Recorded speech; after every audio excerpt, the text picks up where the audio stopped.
三姨这个人胆子小，但是有一双巧手，不一会儿2套小衣服就给捡了出来，给文斌递上。文斌拿了纸衣服，然后放在一个竹匾里面，又叮嘱外婆弄6个菜，要3荤3素，外加2杯酒，2个空碗，碗上摆着2双筷子，全部在竹匾里放好。当这一切全部准备好，已经是半个小时以后了。文斌将这些东西放在外婆家大门口，然后再次点上3炷香和2根蜡烛。等香烧完的时候，鸡窝里突然传出一声鸡叫，文斌大喊一声不好，立马冲进小姨的房间，一口咬破自己的中指，直接点在小姨的眉心上，又让外公把鸡窝里最大的公鸡给抓出来。外公也不敢怠慢，赶紧拎来了那只芦花大公鸡。文斌拿过公鸡，一刀放出鸡血，绕着小姨的床撒了一圈，然后退出了房间，走到门前那个放着倒头饭的案子前，眼睛一闭，大喝一声呆，接着又从身上的八卦乾坤袋里拿出了一柄宝剑和一枚大印。那剑身碧悠悠地透着一股寒气，外形透着几分古朴典雅，剑身与剑柄连接处浑然天成各一边，剑柄是一个八卦图，那大印乃是青铜铸造，约有成年人的巴掌大小，上面刻着道经诗宝。道士右手持剑，左手持印，开始嘴念咒语，犹如太上老君下凡一般，念着念着，突然右手一抖，剑光一闪，拈起桌上的一张符，剑指床上的小姨，撕拉一声，符纸居然着了。接着又是第2道符，2道符纸烧完之后，文斌拿出了一张墨黑色的纸，奋力画出一道符咒，然后他第一次祭出大印，又朝着黑色符按上去，贴在小姨房间里。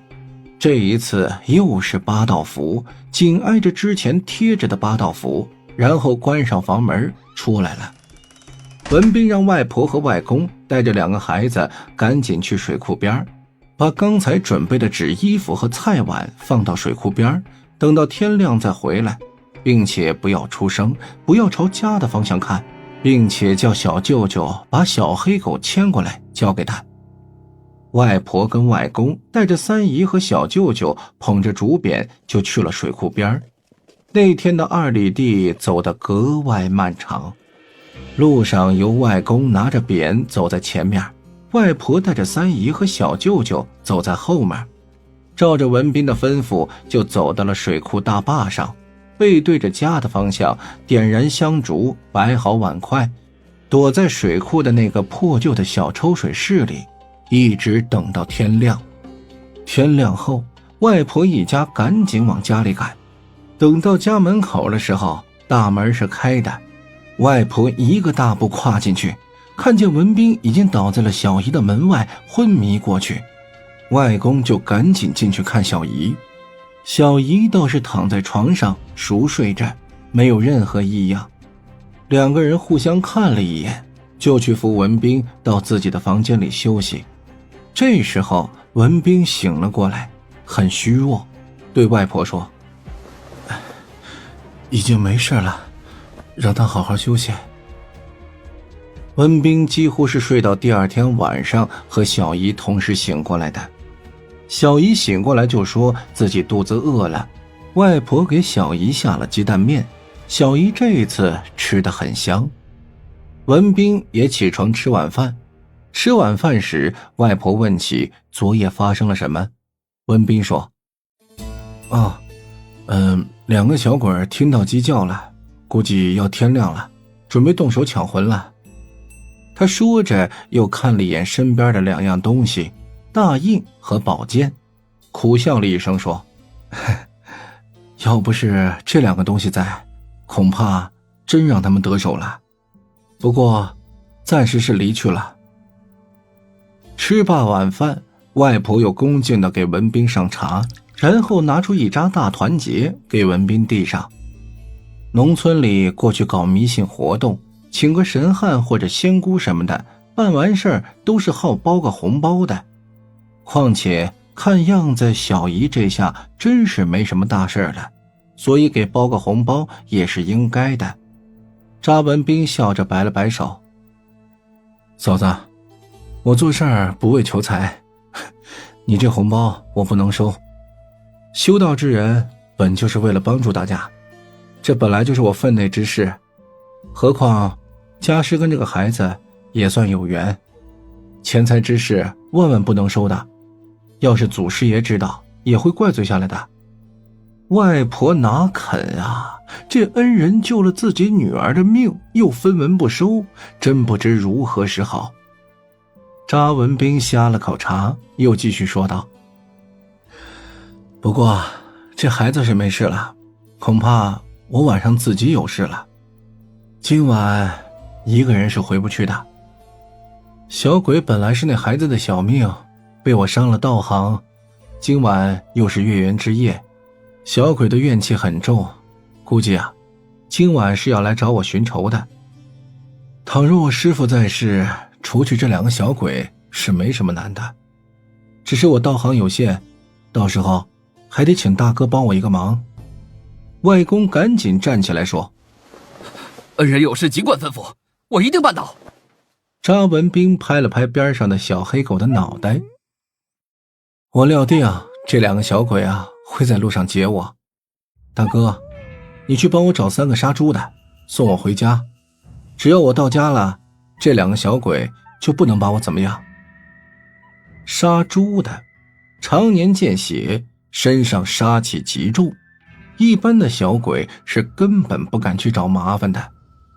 查文斌需要3个杀猪的陪着回家，可见这一次那两个小鬼真的是不简单。那个年代几乎每个村呢都有一个杀猪的，所以找3个杀猪的倒也不算是什么难事儿。外公出去不一会儿就叫来了3个杀猪的，每个人都带着杀猪尖刀。外公把事情简单的跟3个杀猪的交代了一下，他们3个个个都是5大3粗，邋里邋遢，一副凶神的样子。接过外公递的烟，又喝了几口酒，等到深夜12点整，从外婆家出发，送查文斌回家。后来这几个杀猪的我也去求证过，他们中的2个还在世。他们说那一晚虽然是夏天，却感觉到有冷风一直在吹，走在路上总感觉后面有人跟着，只是查文斌不许他们回头，不许说话，让他们手握尖刀，把他围在中间，往前一直赶路。文斌到家后给每个人发了1包烟，还有1瓶酒和1张符，才让3个人回了家，并且把自己关在家里，一关就是7天不出门。第2天，外公外婆和小姨提着东西去看他，他都是闭门谢客。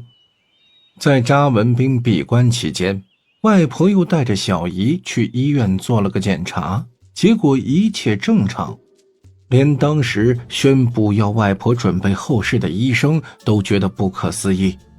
一连7天，外婆都去查家等着。第8天早上，查文斌开门了，外婆走进去就让小姨给查文斌跪下磕了3个响头，以感谢恩人的救命之恩。这查文斌呢也是个爽快人，再次谢绝了外婆的钱财，外婆死活要把钱给留下。查文斌无奈只好说，嫂子，你若真是要感谢我，那么你家那条小黑狗能不能送给我呀？别说是一条狗了，就是一头肥猪，只要他开口，外婆也会毫不犹豫地给他送过去。便立马点头答应下来，说回头让外公给送过来。查文斌说，不是我要贪图嫂子家的什么，只是这条狗开了阴阳眼，又是纯黑之狗，能识得鬼怪，放你们家里养，迟早会惹出事来。放在我这里呢，还能有些用处，嫂子不要怪我就好。后来我听外婆说，那时候小舅啊，为了那条小黑狗，还在家里闹过脾气，哭过鼻子。只是啊，那条狗还真就成了查文彬的伙伴，又出现在另外一个故事里面。当然，那是后话了。过了几日，查文彬登门拜访，在外婆家吃了中饭，又分别去了2户落水小孩的家里，询问了小孩打捞上来埋葬的地方，然后就带着小孩的父母一起去坟山。那时候啊，小孩死了，也就是拿个破席子卷起来，找个小山包挖个坑就埋了，也没留个什么墓碑之类的东西。去的路上，查文彬就问小孩的家人，问他们在小孩死后有没有再去过坟山。小孩的老爹说怕看了伤心，从小孩死后就再也没去过，也是别人帮着去埋的，他们只知道埋在哪座山，其他的就都不知道了。查文彬拿着罗盘，一边走一边算，一行人就一直走到了码头山上。说起这码头山啊，我也是知道的，就在外婆家的大门正对面一座很高的山上，因为形状呢像一匹马，取名码头山。而且平地里就这么一座凸起来的大山，感觉是有点怪异。等他们爬到山顶，太阳都快下山了，终于找到了埋那2个小孩的小土包。坟头已经是杂草丛生，若不是土色翻新过，还真的看不出这里是一座坟。2户人家的人一看自己的孩子躺在这里遭罪，伤心思念一下子就涌上来了，跪在地上大哭起来。查文彬也没有管他们，只是在坟的周围踩着步子丈量。一根烟的功夫之后，文彬心里有了一点底，就叫了2家人站在一起，说要挖开这土堆。2家人当然是不同意了，其中一个小孩的爸爸还要打他，破口就骂：这是哪里来的假道士，还要挖我家小孩的坟？查文彬也不恼火，对他们问道：你们可知这是什么山？大家当然都知道，这是马头山。马头山，牛头马面，对，这座山就是牛头马面里的一个驿站。你们2家的小孩刚好埋的地点是在这马背上，给牛头马面留在村子里做了一对勾魂的小鬼，永世不得超生。哎，刨出来吧，我给重新做个法事，一个地方。你们也不想自己的娃在地下还要造孽吧？村里人也都知道前几天小姨的事儿，被他这么一说，2家人也有点害怕起来，想着自己的娃娃万一真的成了他说的那样，那就太遭罪了，死后都不得安宁。商量片刻，2个男人答应了，边上的人呢就开始挥着锄头刨起来。这俩小孩埋得并不深，没多久就刨到了2个草席子。打开草席子的瞬间，所有人都呆住了。这2个小孩死了有2年多了，不仅没有腐烂，居然还有点栩栩如生，就仿佛睡着了一般。2家人吓得再也不敢动弹了。要知道这是6月天，不仅没烂，连味道都没有。查文彬唉了一声，叹了口气，唉，没想到成了这样。这2个娃娃的尸体不能再带进村子里了，不然迟早要惹一场瘟疫来。如今只能烧了他们，骨灰重新找个地方安葬。谁都知道人死了会烂，可这2个娃娃的模样，不是闹鬼了是怎么了？事到如今，只能由着这个道士来做主了，外人哪里还敢多半句嘴呀？查文彬吩咐众人去用干柴就地搭一个架子起来。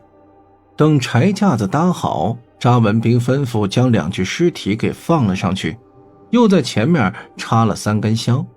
看了一眼之后，点燃了火堆，就开始念超度咒，送2个小鬼去往地府报道。烧完之后，收敛了骨灰，领了众人下山，将2个小孩的骨灰葬在了水库边上，还给立了碑。这时候已经是天黑了，查文斌先去了外婆家吃了晚饭，然后就告辞回家了。小姨当晚就做了个梦，梦到2个小孩来跟她告别，还给她做揖，让她感谢一个道士。第二天，外婆又去找查文斌解梦，查文斌点点头说，那2个小鬼应该是走了，并且让外婆带话告诫村里人，以后不能把死人葬在码头山上。虽然小姨没事了，但是经过那么一闹，也经常身体不怎么好，容易感冒，一直到她成年了才好转起来。查文斌经过那么一件事啊，渐渐有些名气了，也有不少人家办丧事的去请他来超度，但是他从来都是分文不取。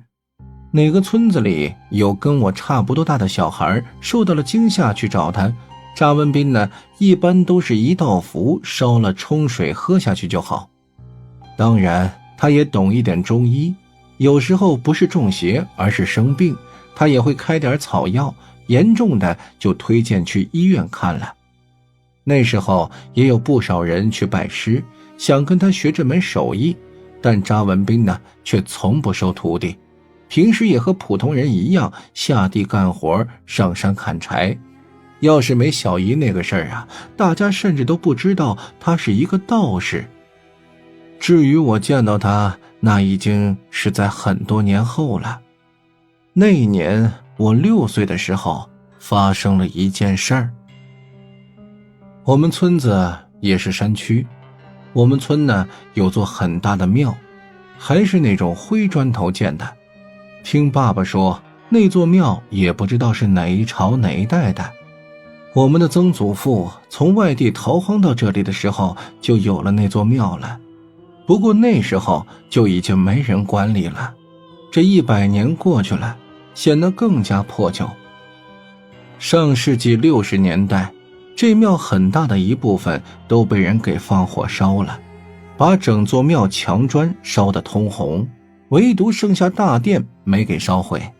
逐渐的，有人造房子什么的，就去那里挑砖来造房子，但是也不知道怎么搞的，用这些庙里的墙砖搭起来的房子却很容易倒，砸死过一家人。后来呢，大家就拿那里的砖来造猪圈。我们家也有一块那儿的砖，那块砖呢，在我小时候给摔断了。那块砖很重很沉，一面雕刻着的是麒麟，另一面是光秃的，按照现在的说法，应该是一块浮雕砖，被爸爸小时候玩给拾了回来。这件事呢，就跟一座庙有关。听老一辈人讲，那座庙啊叫做将军庙。至于我们那个穷山沟里出过什么将军，我还真的不得而知。村子里也有个100来户人家，但基本都是从外地迁徙过来的。这里的原籍人据说是在太平天国时期被杀了个精光，所以更加没有人知道那座将军庙的来历。好在立在那儿，既不碍事也不挡道，大家都习惯了它的存在。农村的小孩子小时候除了上树掏鸟窝，就是下水摸鱼虾，或者就是躲猫猫了。我这个人啊，天生胆子就大，也不知道什么叫害怕。我有一个和我相差1天的好朋友，叫做李毅，因为小时候长得瘦，我们就叫他猴子。我跟猴子有一次去将军庙那里玩，那个庙呢，总有一股味道，我也说不上来，有点类似于发霉的味道。如果谁家里啊有老祠堂，特别是有义庄的地方，那种很空旷但是大门紧闭的地方，也能闻到类似的味道。但是我那时候啊，却对那种味道感到很好奇，总想找到源头在哪里。那一天，我就是和猴子带着比我小1岁的小红霞一块去那玩。其实啊，我俩都是小坏蛋，3个人玩游戏就是学医生玩打针。怎么玩呢？通常啊，都是我和猴子轮流当医生，小红霞当病人，给他检查身体。那时候还不懂男女之事，只知道女娃娃跟我们男娃娃尿尿的姿势不一样。于是啊，这种医生检查身体的游戏就出现了。检查小红霞的身体，给她打针，一来是游戏，二来可以让我们知道为什么尿尿的姿势是不一样的。